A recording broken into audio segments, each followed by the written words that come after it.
Assalamualaikum warahmatullahi wabarakatuh. Iya, jangan lupa pesan saya, selalu tersenyum, selalu bersyukur, dan juga selalu berbakti kepada kedua orang tua.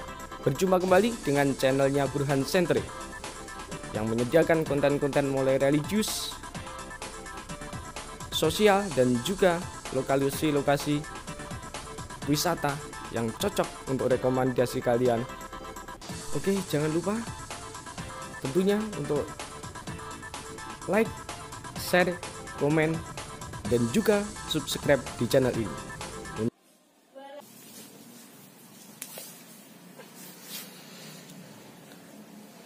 Assalamualaikum warahmatullahi wabarakatuh. Alhamdulillah, syukurillah, wala haula wala quwata illa billah, amma ba'du. Syukur alhamdulillah pada kesempatan kali ini kita masih berjumpa kembali untuk mengkaji terkait dengan permasalahan sholat Jumat yang terdapat pada kitab Masailul Jam'ah wal Jum'ah. Shalawat salam semoga tetap tercurah limpahkan kepada Nabi Muhammad Sallallahu Alaihi Wasallam, Nabi yang kita nantikan syafaatnya di yaumul qiyamah nanti. Qala al-musannifu rahimahumullah wa nafa'ani bi ulumi fid dharaini amin ya rabbal alamin. Al-Fatihah.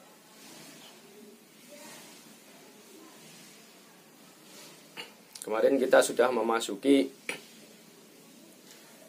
permasalahan sholat jamaah yang ke-13 sama ke-14 dan 15.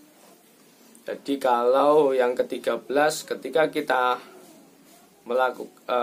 ada keraguan, jadi seorang makmum masbuk mempunyai keraguan, apakah dia itu menemukan rukuknya imam dalam sholat itu, atau biasa disebut dengan menemukan rakaatnya imam bersamaan dengan rukuknya imam atau tidak. Maka kalau di situ menuai keraguan, jawabannya adalah ya la yudriku ar-rakaata.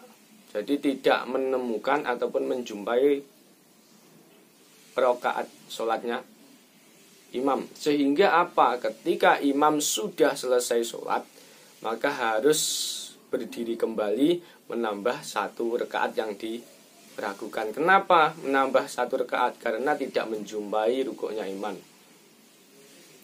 Di pertemuan yang kemarin itu kan kebanyakan para ulama ketika dalam posisi makmum masbuk dan tidak menjumpai rukuknya imam, maka rakaat itu tidak diakui satu rakaat. Nah, sehingga disinilah ketika memiliki sebuah keraguan, maka harus menambah satu lagi bagi si makmum masbuk, makmum yang tidak bersamaan dengan imam, untuk menambah satu kali rakaat setelah imamnya salam. Yang ke-14 kemarin, apakah memiliki keutamaan bagi orang yang sholat di masjid dengan istiqomah pada suatu tempat. Jadi bertempat di satu tempat itu. Kemarin kita bisa melihat ya, kalau jamaahnya itu sedikit kan kita harus pindah merapatkan barisan. Maka di sini jawabnya tukrahu mulasimatul makani al-wahidi. Jadi dimakruhkan bagi makmum atau orang yang sholat untuk menetap di suatu tempat, kecuali imam. Artinya apa? Kalau imam itu sudah ada tempatnya, yaitu di mihrab, di pengimaman, tempat imam berada. Tapi kalau makmum tidak ada tempat, artinya itu tempat yang harus istilahnya ini menetap. Jadi makmum itu kadang ada di belakang, kadang ada di depan, kadang ada di samping, kadang ada di kiri. Kita mau menetap, katakanlah mulazimatul makan, bertempat di suatu tempat yang satu ketika dalam posisi sholat. Nah, ternyata kita datangnya agak telat, maka otomatis kan diisi oleh makmum yang lain. Tapi kalau yang namanya imam, walaupun itu datangnya di terakhir, kalau itu posisinya jadi imam, maka tetap di tempat imam itu. Itu yang dimaksudkan. Jadi malah dimakruhkan kalau di permasalahan ini terdapat pada kitab I'anatul Talibin. Pada juz yang pertama halaman 188. Yang bunyinya wa yukrahu mulasimatul makani al-wahidi li ghairi imami fil mikhrabi. Amma huwa fala yukrahu ila akhirih. Itu kan sampai yang belakang. Kalau mungkin yang memiliki kitab I'anatul Talibin yang besar itu bisa dilihat. Ini saya hanya ringkasan dari berbagai macam kitab yang di situ sebagai jawaban permasalahan dalam kita sholat jamaah. Yang selanjutnya yang ke-15 kemarin belum kita bahas. Nah, yang ke-15 ini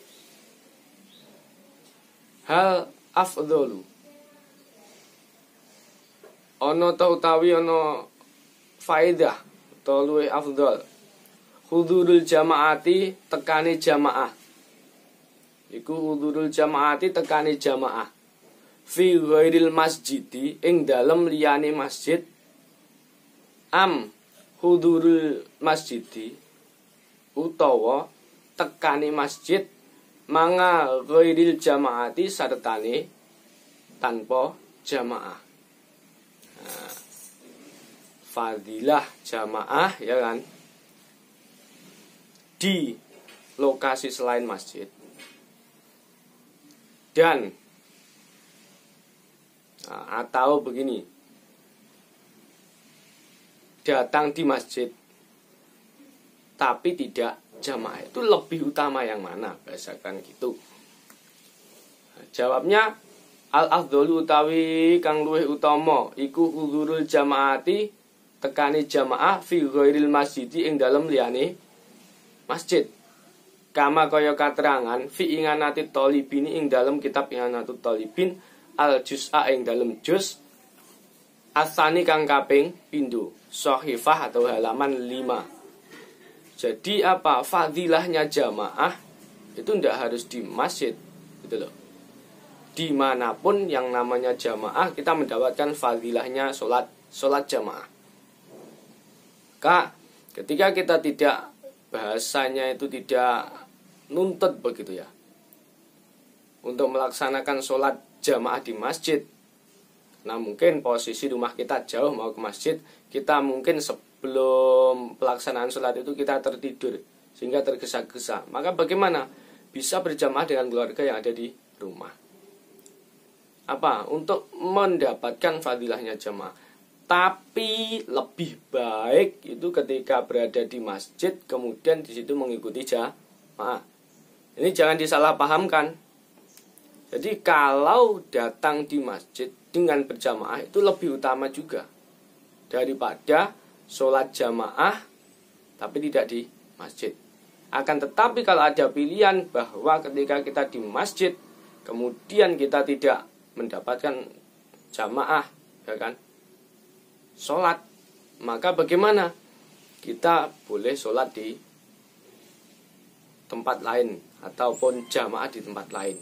Bisa di rumah itu ya. Yang kita ambil ingat di sini adalah fadilahnya jamaah, keutamaannya jamaah. Makanya karena pentingnya jamaah inilah maka ada orang itu yang setiap hari mengajak orang lain untuk bisa berjamaah di dalam posisi manapun dan dalam keadaan apapun.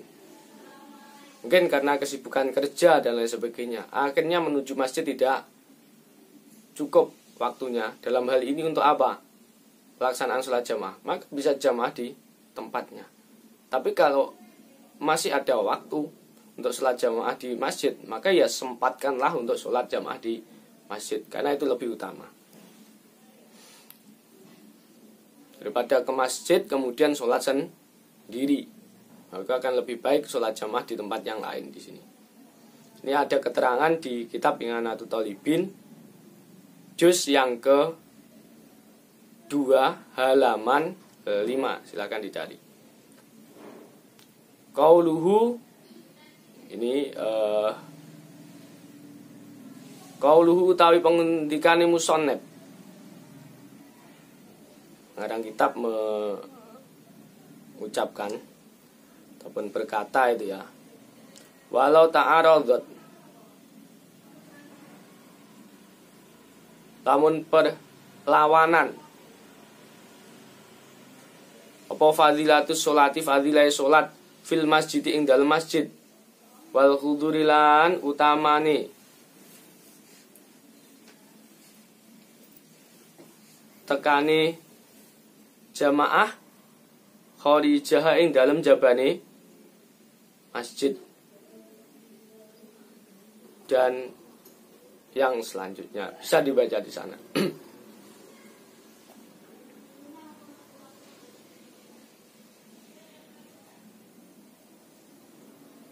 Ya, makanya ada saat ini gerakan sholat jamaah karena pentingnya kebersamaan. Sholat jamaah ibaratkan kita itu memang tidak bisa apa-apa. Dalam hal ini mungkin sholatnya masih belum sempurna, maka dengan jamaah itu akan lebih sempurna. Berat membangun suatu bangunan itu kalau sendiri ya kan akan lebih lama. Tapi kalau bersamaan dalam membangun sebuah rumah itu tim dengan tim itu ya, maka akan lebih cepat juga karena ada bagian tertentu. Katakanlah yang lain tidak bisa menangani suatu hal, maka yang lain bisa membantu kan begitu. Itu juga dengan jamaah. Nah, kemudian permasalahan yang selanjutnya yang ke-16 yaitu as-sholatu utawi sholat khalfal imami ing dalem burine imam al-fasiki kang fasek. Imam yang fasek itu bagaimana? Iku makruhatun dan makruhake. Hal karohatuha ana ta utawi makruhe salat iku tunafi nyepekake al-fadilata ing fadilai. Apakah itu bisa menghilangkan, menghanguskan, itu bahasanya kasar, fadilahnya jamaah, jadi imamnya imam yang fasik. Fasik itu dalam bahasa saya ya rusak gitulah. Makanya jadi imam itu memang harus benar-benar orang yang lebih bagus daripada makmumnya. Ada orang itu ketika disuruh untuk imam nggak mau karena merasa mungkin dirinya masih belum mampu kan begitu. Ini bagi orang yang tahu, bagi orang yang nggak tahu ya pokoknya ada jamaah. Jawabnya la tangfiha, ora nyepekake apa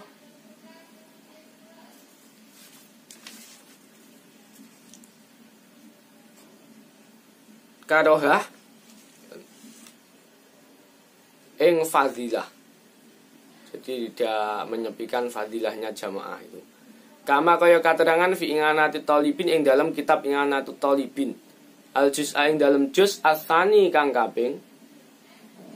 Asani kang kaping pindho halaman 8. Jadi tidak menafikan, tidak nyepekne fadilahnya jamaah.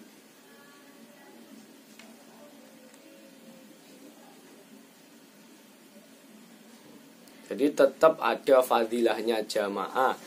Artinya apa? Makanya siapapun itu ketika di situ ada rombongan, katakanlah perjalanan kemana, kemudian waktunya sholat, siapapun di situ boleh menjadi imam. Dalam hal ini apa? Kita mengambil fadilahnya jamaah. Tapi alangkah baiknya yang menjadi imam memang orang yang benar-benar tahu terkait dengan sholat jamaah. Itu akan lebih baik memang. Tapi kalau memang nggak ada, bagaimana? Kita ambil fadilahnya jamaah saja. Jadi kita lebih luas, lebih lunak. Nah, kemudian kalau semuanya banyak yang fasik dan lain sebagainya, akhirnya nggak ada jamaah. Kan kita nggak ada fadilah jamaah. Jadi lebih baik memang orang yang istilahnya tidak fasik. Orang yang memang benar-benar ngerti terkait dengan permasalahan sholat jamaah untuk menjadi seorang imam. Tapi kalau nggak ada semuanya, jangan kemudian sholat sendiri-sendiri. Kadang ada yang kan di masjid itu karena tidak tahu siapa itu kan, dan juga tidak memahami, akhirnya tidak mau sholat jamaah. Akhirnya apa? Sholat sendiri-sendiri. Jadi berjejer di shaf itu, kemudian sholatnya sendiri-sendiri. Makanya di sini boleh ketika di situ masih rombongan kita mengetahui orangnya seperti apa, begitu ya, untuk mendirikan jamaah. Jangan sendiri-sendiri. Kan pengecualian. Akhirnya apa kalau sendiri-sendiri? Sholatnya balapan begitu ya, cepet-cepetan begitu. Dah, itu permasalahan sholat jamaah yang ke-16. Untuk yang ke-17 kita lanjut di pertemuan berikutnya. Ikuti terus di pengajian ini. Semoga kita bermanfaat dan mendapatkan ilmu yang tentunya ilmu barokah, sehingga apapun yang kita lakukan kita dasari dengan ilmu yang kita dapatkan. Terima kasih. Wallahul muwaffiq ila aqwamit thoriq. Assalamualaikum warahmatullahi wabarakatuh.